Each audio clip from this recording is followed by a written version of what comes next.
대처만 바뀌어도 확연하게 달리 나옵니다. 단기 연애를 막 장문 놓고 잡거나 설득을 15줄 이상 넘는데 완전 잘못된 행동입니다. 안녕하세요, 상하입니다. 보통 사람들이 봤을 땐 단기 연애 이별이 뭐가 힘드냐 라고 보실 수 있지만요, 개인적으로 일반 연애보다 더 괴롭고 힘들 수밖에 없다는 걸 말씀드리고 싶습니다. 일반적 연애라면 상대의 안 좋은 점도 있고 나도 힘든 것도 있어 버틸만 하지만 이 단기 연애야말로 좋은 감정을 안고 가다가 갑작스럽게 끝나버려 충격과 궁금증이 매우 많이 남을 수밖에 없는 거죠. 그러니까 내가 이상한가 라고 생각할 필요도 전혀 없습니다. 오늘 이 영상 하나로 심리학 근거를 토대로 기준, 이별 원인, 후폭풍, 재해 가능성과 재해 방법까지 여러분들이 모든 궁금증을 한 번에 다 풀어드리겠습니다. 해외 심리학 자료에서도 이 단기 이별을요, 초기 애착 미완성 상태라고 보기도 하는데요. 단기 연애 기준은 어떻게 될까요? 사실 이건 사람마다 기준이 다 다릅니다. 보통 3개월에서 4개월이지만 저는 5, 6개월까지도 단기 연애라고 지칭하는 편입니다. 그것보다도 이 심리학에서는요, 관계의 깊이가 얼마나 되었느냐가 중요합니다. 1년짜리 연애라도 유대감이 없었다면요, 단기 연애인 거고요. 2개월이라도 매일 붙어 있었고 미래 계획까지 하고 깊이 만났더라면 장기 연애로 보는 겁니다. 해외 심리학자인 폴 C. 로젠블라트의 연구에 따르면요, 단기 연애랑 이상화가 깨지지 않은 단계를 의미합니다. 서로 단점보다 장점이 많이 느껴지고요, 콩깍지가 씌인 허니문 단계라고 보고 있는 거죠.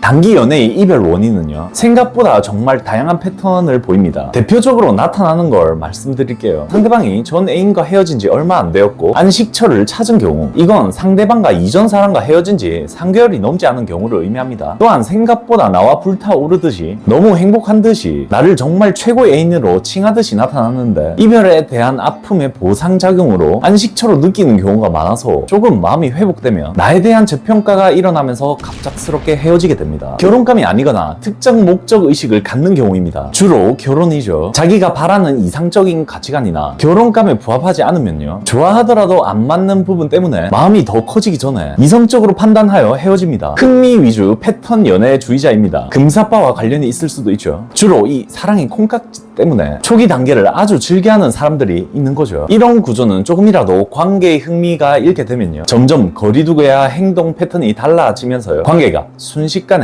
깨지게 됩니다. 나의 문제가 아닌 상대의 성향 구조적인 문제입니다. 내가 너무 속도가 빠르거나 과도한 배려와 헌신을 보인 경우입니다. 이 경우도 한쪽이 조금 더 큰 부담을 가지면서 좋은 사람으로 기억하지만요, 미안함이나 부담감 때문에 헤어질 수 있는 거죠. 이 외에도 성향 자체가 짧은 연애를 주를 이루는 사람, 트라우마가 있는 사람, 다른 이성이 있는 경우, 감정적으로 예민한 사람, 서로 신뢰나 소통 문제와 같은 대화 차이 등의 구조로 이별 사유가 될 수 있는 거죠. 많은 사람들이 단기 연애에 왜 헤어진 건지 생각을 많이 하고 계신데 이 항목 안에서 해석해 보시면 좋겠습니다. 단기 연애 재해 가능성은 짧아서 없는 거 아닌가요? 라고 생각하지만 전혀 그렇지 않습니다. 저는 오히려 단기 연애가요, 재회 가능성이 정말 높은 경우가 의외로 많다는 걸 알려드리고 싶습니다. 단 조건은요, 서로가 너무 안 좋게 끝났거나 상대가 너무 깊게 받아들였거나 또는 그냥 너무 무미건조했거나 재회하고서는 재회 가능성은 무조건 높은 편입니다. 저는 그런 말을 해요. 제발 단기 연애 이별을요, 장기 연애 이별처럼 너무 깊게 끌고 가지 마시라고요. 그냥 무난한 이별이고 깊지만 않으면요, 대부분이 다시 만남도 하고요, 재회도 자연스럽게 하는 편이 많습니다. 오히려 서로가 막 치고받고 싸운 게 아니라서요, 깊게 갈등골이 생긴 것도 아니라서요, 적정 시점이 지나서 반갑게 들어가면요, 대부분이 다시 닿기도 합니다. 단기 연애를요, 짧게 두고 마음이 잊혀질까봐 너무 길게 두면 두렵다고 하시는데 전혀 아닙니다. 저희 내담자 케이스에서도 2개월 연애 케이스에서 1개월, 3개월, 4개월 시점을 두고 다시 연락이 오거나 다가가서 닿은 경우가 매우 많습니다. 그리고 단기 연애는 후폭풍이 전혀 안 올 것 같다고 하시는데요, 일반 연애처럼 후회, 추억, 미련 이런 걸로 오는 건 아니고요, 이 사람이랑 더 만났으면 어땠을까라는 호기심, 그때 그 문제는 생각해보니 별게 아니었네, 자기 판단에 대한 제 인지, 나한테 이렇게 잘해준 사람은 없었는데 에휴,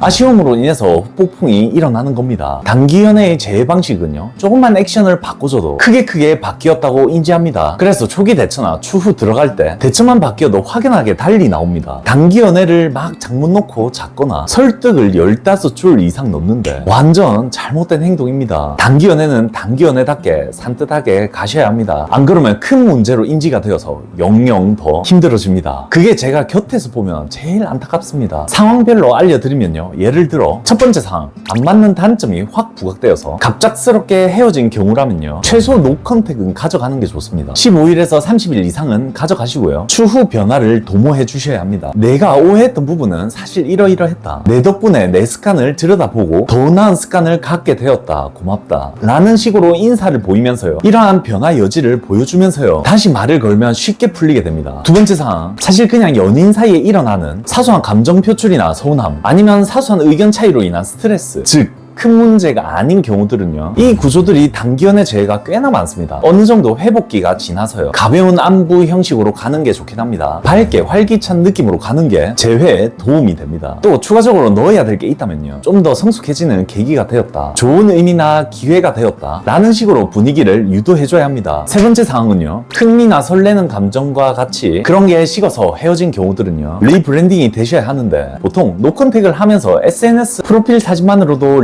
브랜딩 되는 경우들이 많아서요, 추후 인사만 건네도 쉽게 닿는 경우들이 많습니다. 과감하게 다른 스타일의 패션이나 헤어스타일을 변화해본다든지, 신체의 매력을 어필해본다든지, 생각보다 너무 잘 지내 보인다든지, 그리고 추후 접근할 때도요, 무언가 공통 관심사로 물어보는 게 좋습니다. 잘 지내지? 요즘 스터디 하다가 주식 관련해서 하나 물어봐도 돼? 내가 잘 알 것 같아서. 이런 식으로 들어가서 리브랜딩이 잘 되어 있으면요, 다시 대화가 되면서 재회로 이어집니다. 누구나 한 번쯤은 이런 경험이 있으실 겁니다. 짧다고 해서 사랑이 절대 가벼운 것도 아니고요, 단지 서로의 타이밍과 가치관이 맞지 않았을 뿐입니다. 다시 한번 말씀드리면요, 단기 연애 정말 힘들어할 필요가 없습니다. 시간이 지나면 깨닫게 될 겁니다. 재회를 못한 게 아니라 안 한 거라는 사실을요. 다만 이런 것을 통해서 다시 돌아보며, 꼭 재회가 아니더라도 내가 왜 힘든 건지 한번 돌아보며 나의 내면에 잔여 감정들을 인지하고 좀 이해시켜 주세요. 무엇보다 이런 경험들을 느끼고 익혀 나간다면요, 앞으로 다가올 여러 상황들을 쉽게 헤쳐나갈 수 있을 겁니다. 오늘 내용이 도움이 되셨다면 구독, 좋아요 잊지 마시고요,